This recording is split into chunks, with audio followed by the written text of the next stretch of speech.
Hello.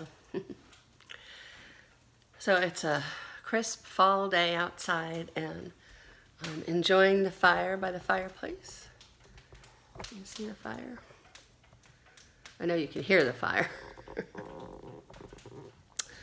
And I just wanted to jump on here for a minute and touch base with you about consumptions and diet. And normally when people talk about diet, they're talking about watching out for your sugar or, plant-based. And all of those great things are true. Whatever is light for you is the right thing to do. But I also want to invite you to be conscientious and aware of what you're consuming in your entertainment, right? So it's getting close to Halloween, and there's been a lot of interest in zombies and the undead and kind of the campier versions, but also the less campy versions. And as a point of interest, some folks that I have worked with in the past were having anxiety attacks. And when we started to talk about what they consumed as far as entertainment, and this was their favorite form of entertainment, they refused to see a connection between zombies and the undead and all of the psychological stuff that goes on, because they're pretty sophisticated these days, and their own anxiety. And so it's just an invitation to be curious. Gee, I'm curious. I don't know what the answer is. I'm just curious about what you consume through media and through the airwaves. What do you pay for to see in movies? Again, this is not about judging you or making you wrong. It's totally about inviting you to be curious about what you put into your system. Bodies are really pretty literal, and they've been around for millions of years, and they assume that if it looks like a fish, it's probably a fish. They're not really prepared for a fish to be, the fish shape to be made out of Roundup and carcinogens. And this doesn't mean the bodies are dumb. It means that they're not versed in lying the way the mind is and the way society is. So one thing that's very confusing is if you're trying to navigate your life through good judgment. And I'm not saying all judgment is bad. I'm not saying that good judgment is bad. I'm just saying, okay, here's good judgment over here, but what about this other thing? If you're judging over here, what's good and bad, what's right and wrong, that's fine. But what if you had a different way of navigating? And what if instead of evaluating with your brain whether something was good or not, what if you could evaluate in a different way? What if you could employ your higher self in this process? What would that look like? So there's actually a very simple technique for this. So just take a moment and close your eyes, and I'm going to say 2 sentences, and just notice how your body feels. Ask your body to turn up the volume on sensation so that you can feel the difference between these 2 statements, particularly like between your shoulders and your hips, somewhere in there. All right, so the first one is, my body likes to drink water. My body likes to drink water. Notice how that feels. And the second one is, my body likes to drink paint thinner. My body likes to drink paint thinner. And notice how that feels. All right, so water tends to be light, bright, and expansive. And paint thinner tends to be dark, heavy, and contracting. So however your body registered water and paint thinner is fine. And you just want to have your version of, expansive and contracting, light and dark, light and heavy. And the more you practice this, the more you'll become really aware of what it is. And you get to the point where you can just look at something and not even have to ask, truth, is this for me? And you'll already get the heavy or light. It just takes some practice.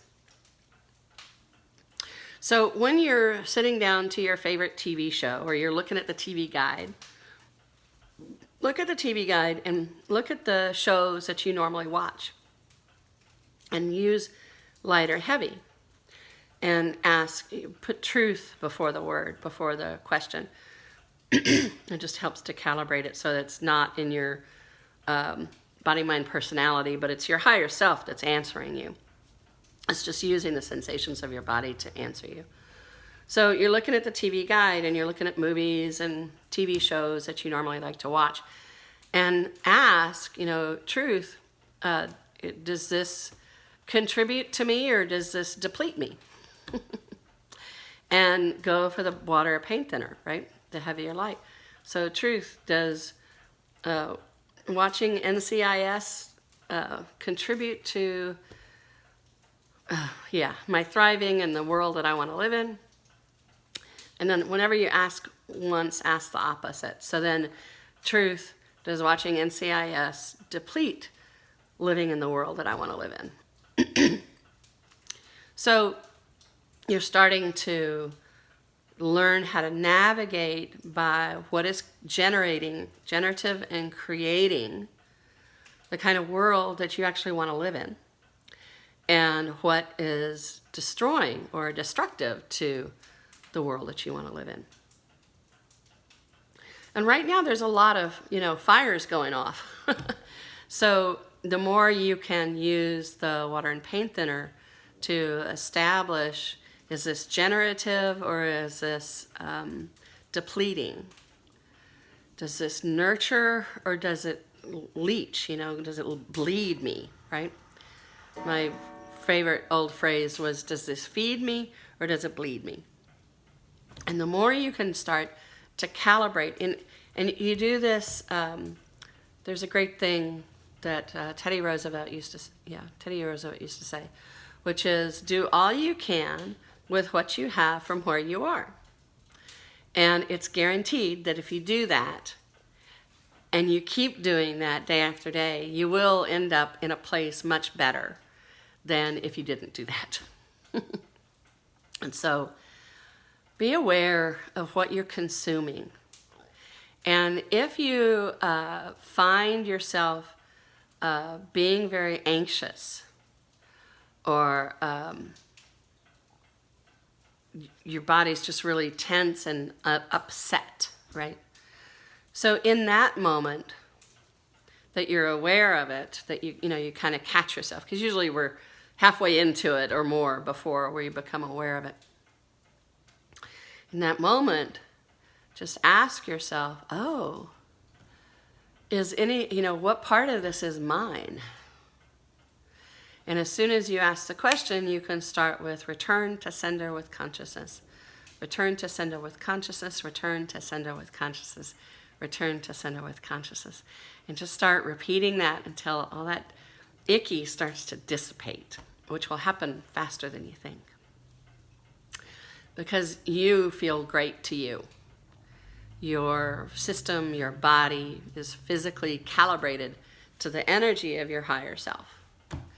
So the more you have your energy running in your space, the yummier your body is going to feel. All right, so be aware of what you're consuming, whether it's songs or TV shows. I know I started writing when I was like 12. I started a daily journal. And so I really loved singer-songwriters. And I knew all the lyrics, I knew all the songs. I would buy the new album and I would go over it, just pour over it. For years, I was a real dedicated singer-songwriter because I wanted to be a singer-songwriter. And about 20 years ago, I had this kind of epiphany of, I wonder if I can be happy. And what would it take for me to be the kind of person who can be happy? And the answer that I got was, stop listening to all those sad songs. And I had such affinity for the melancholy and the longing. I have an Irish Catholic background, so it's like longing is my best friend, and melancholy and sadness and loss and regret and remorse. They were all like my top tens. So for me to choose the potential of being happy, possibility of happiness, over my very beloved, all my singer-songwriters, and I stopped listening to my music for a year. I broke the habit, basically. And I found another music that didn't have lyrics. I just started listening to like classical music and Irish music that didn't have lyrics. It's the instrumental stuff. And then I found a bunch of other instrumental stuff. I still had jazz, But I completely changed my beloved soundtrack to my life. And it did, not overnight and not in any way that I was measuring, but it did change everything. And it did increase the capacity for joy and being happy. So be aware of what you're consuming. There's no judgment required. Just make a choice. And does this feed me? Does this bleed me? Is this light? Is this heavy? Who does this belong to? Return to sender with consciousness. And just see which one of those sticks for you. And then just try it for 7 days. And let me know how it goes. We're getting up to the holiday season coming up. And this is a really great time to start to, build some of these muscles of self-awareness in ways that are really useful and pragmatic for you. All right, so thanks for watching, and I'll see you next time.